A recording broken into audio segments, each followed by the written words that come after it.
Hello, dear friends. This is one of the most insightful analyses I have seen of the current conflict. Judge the message by its content, not by its author. Opinion piece: Angry separation, Angelic help, Orion Wars, new timeline, turning point, war economy, peace warriors, dark behaviors, union theology, crucial moment, unitive consciousness. Let's start. What we are seeing happening right now on the planet is the latest outbreak of an angry separation theology. It is the us and them position, where there would be an angry God who could only be appeased in a certain way, and who would be eternally separated from humankind, judging everything he sees and only giving his occasional acceptance to certain groups or people who meet his requirements, according to a message from Saint Germain through Caroline Oceana Ryan. This is, of course, the perfect recipe for dark behavior of all kinds, since, since such acceptance is based on the fear that if one lives up to God's expectation today, one may not live up to the next day. And so, over time, each would fail these tests created outside of them and enforced against them, as if there were a perfectionist standard that applied to everyone, regardless of their level of soul growth and the intent of their soul journey. This form of thought is very low frequency and requires belief systems based on assumptions and years of training outside of the real presence that is spirit. And we speak of the spirit as that which constantly moves, flows forward, and evolves, as the sun, for example, is evolving on its own path of transformation and renewal. It's not that everyone has to have certain beliefs or be born into a particular ethnic or religious group or come from some place to be right or justified in any action, no matter how destructive that action may be. Theology of separation. Angry separation theology involves the idea of an angry God who would be eternally separated from humankind and who could only be appeased in certain ways or would show favoritism towards certain individuals or group who comply with certain specific requirements or rituals. From this theological perspective, the deity would be seen as a harsh, angry being who would be eternally separated from humankind due to human imperfection. It is believed that the Supreme Being would judge humankind constantly and would only occasionally show approval or acceptance of him to those who comply with certain established rules or rituals. This could include performing sacrifices, religious rituals, or following specific moral rules. This type of theology is associated with religious or beliefs that emphasize divine punishment and the need to atone for sins to earn divine favor. It can create a sense of fear and anxiety in believers as they constantly find themselves under the critical gaze of an angry and distant divinity. Unitive consciousness.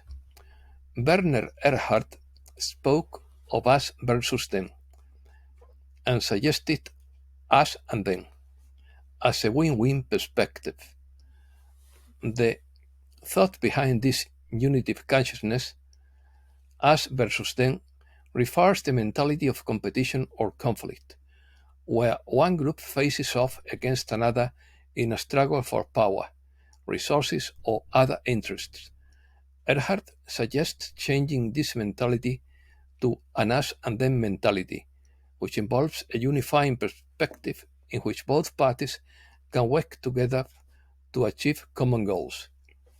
The idea behind this is to encourage collaboration, mutual understanding, and conflict resolution in a way that benefits both parties.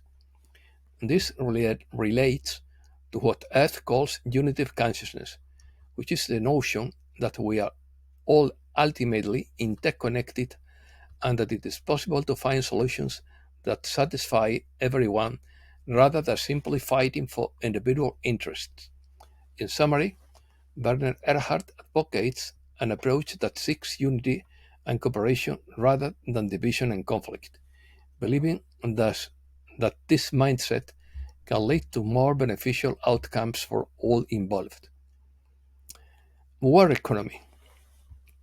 A war economy is a term used to describe the economy of a country that is in a state of war or actively preparing for war. In a war economy, the production and distribution of goods and services is reorganized and adapted to meet the needs of armed conflict.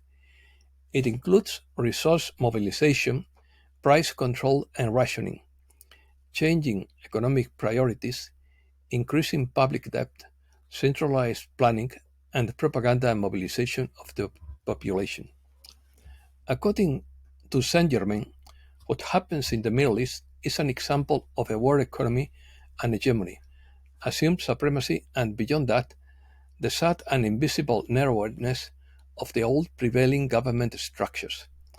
They strive to continue trying to control events as if they had not fallen from their throne, when in fact they have lost it, in the midst of powerful rebirth energies flowing into Earth right now, and in the midst of an awakening of consciousness of masses.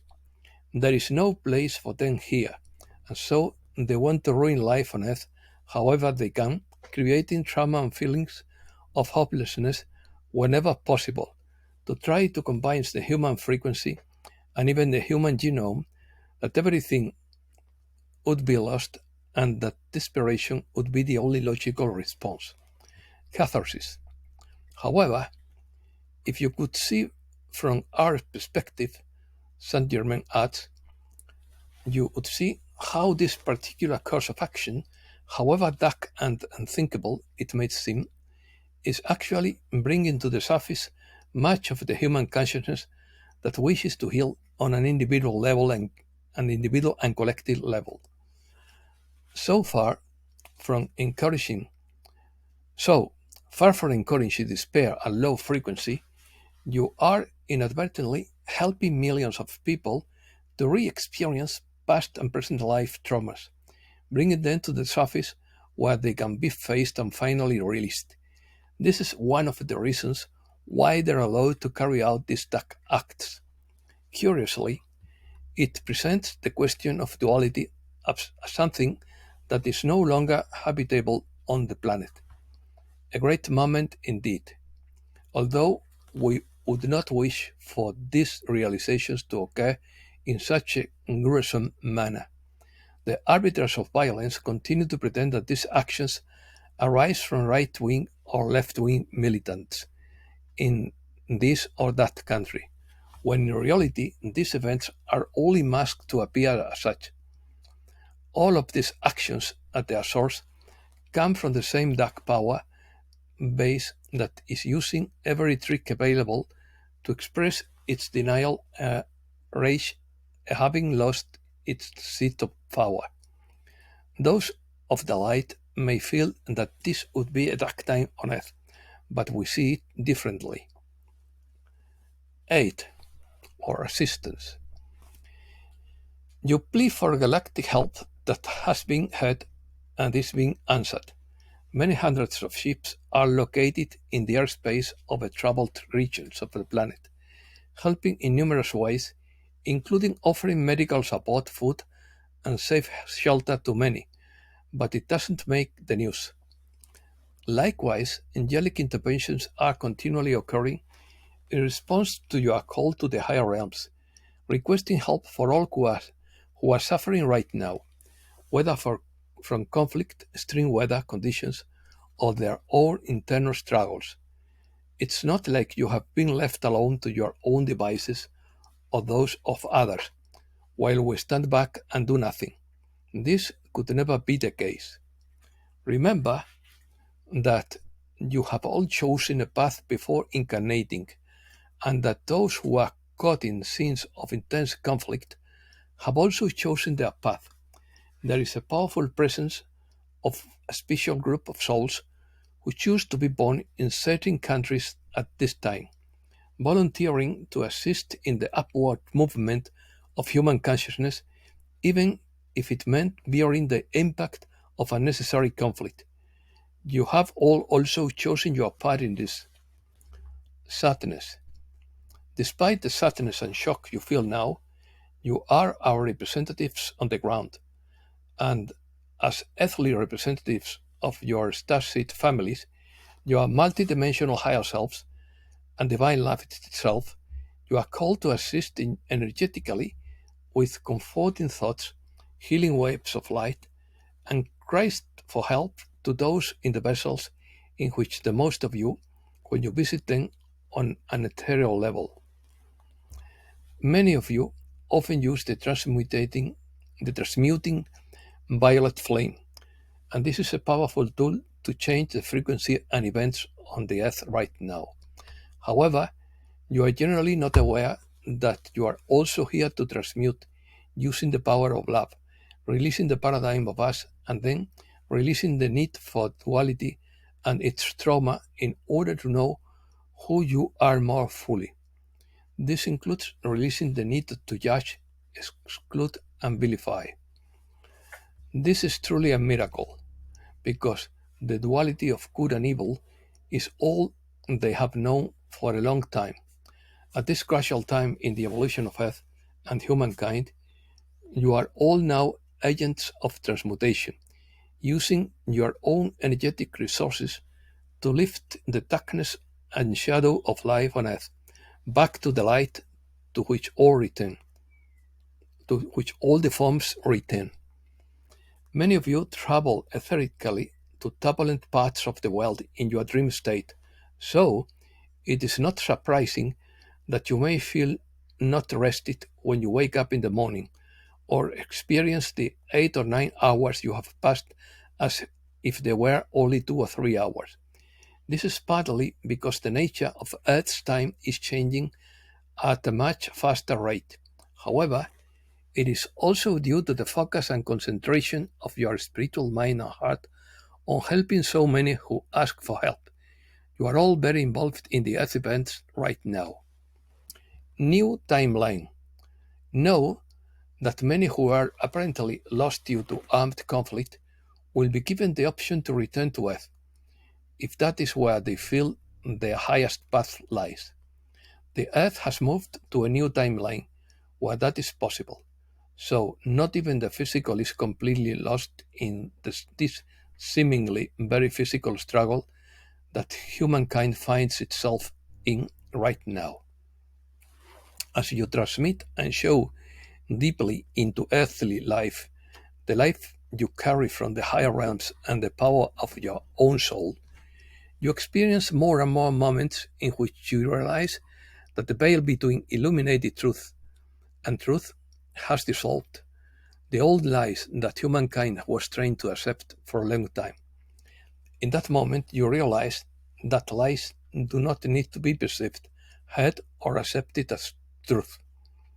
Stand firm in the knowledge that all that you have come here for is unfolding now, and that by holding divine love as the only true reality, you return home within yourself to what you have long desired, the establishment of a heaven on earth that far surpasses human concepts of the higher realms.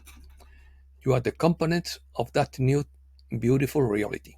Yes, you will still cry some days because of what you see happening on your planet, but that doesn't have to happen. However, the decision to move to a higher form of life on Earth is in your hands. And then we would say, is there love in your heart and compassion for those who are so lost that they hurt others, as well as your love and compassion for the wounded? If so, then the new earth is here, warriors of peace. We hold you eternally in that light that cannot fade, but only grows more brilliantly in that universe which is the space of your own heart. Orion Wars. According to the Pleiadian High Council of 7 through Daniel's Cranton, we have experienced wars in our history as a civilization, and none of those wars, was, were as horrible as the Orion Wars. We participated in the Orion Wars reluctantly, and when the Orion Empire crumbled, we looked at ourselves and asked what they represented within us. We realized that we had an ideology that we wanted to spread throughout the galaxy. The thought we knew more than beings from other worlds and other star systems, and we sought to spread our healing methods and spiritual teachings throughout the galaxy. The Orion Empire had a similar agenda. They believed that they had the best interests of the entire galaxy in mind and sought to bring their form of government to the entire galaxy. They thought they were on the side of good, just as we thought we were on the side of good by going out, just as missionaries do there on earth, and spreading the good news of the Pleiadian ideology. Now, we tell you this because we want you to recognize that at the center of every wrong action is someone who believes that he is doing the right thing, and that is true whether it is an individual or a group. They think they know what is best for everyone and will impose their will, sometimes violently, to make sure everyone knows what they know and believes what they believe. And so, when you look at the wars that are happening on Earth right now, and you wonder how anyone could do something like that, also recognize that you can become quite attached to your own beliefs, your own ideology. And as you take the life and let it live approach to life, you will also see that reflected more in your own Earth and throughout the galaxy. Many well-intentioned people on Earth still think that they need to defeat someone, something, or some ideology in order for there to be peace, prosperity, freedom, and everything that everyone desires. It doesn't matter which side you take, as long as you are on one side, you are perpetuating the war. And that's a thought pill to swallow, a tough pill to swallow, and we know it. We know this because we had to do it ourselves. We had to look at ourselves and ask how we created the Orion Wars in our experience and what they were intended to teach us. The wars lasted a long time, and the way they ended was through a base change movement. They ended because the middle person was willing to raise its frequency throughout the galaxy. Many people said, enough is enough, and instead of picking up another weapon, they went within themselves and fought their own demons. Enough people raised their frequency to cause a shift in the collective consciousness of this galaxy and this universe. And that is what you are called to do once again at this time, and you are the ones who must do it. The Arcturians have called you the Awakened Collective, and they are right, you are. You are the change makers, the way showers, the missionaries of light, the healers of the leaders of humanity, and the leaders of humanity. And you did it before when you were incarnated during the time of the Orion Wars, and you are doing it now again for the last time. This is part of the completion of the consciousness shift, and you will not have to experience wars again once you ascend. And that's all for today. Thanks a lot, dear friends.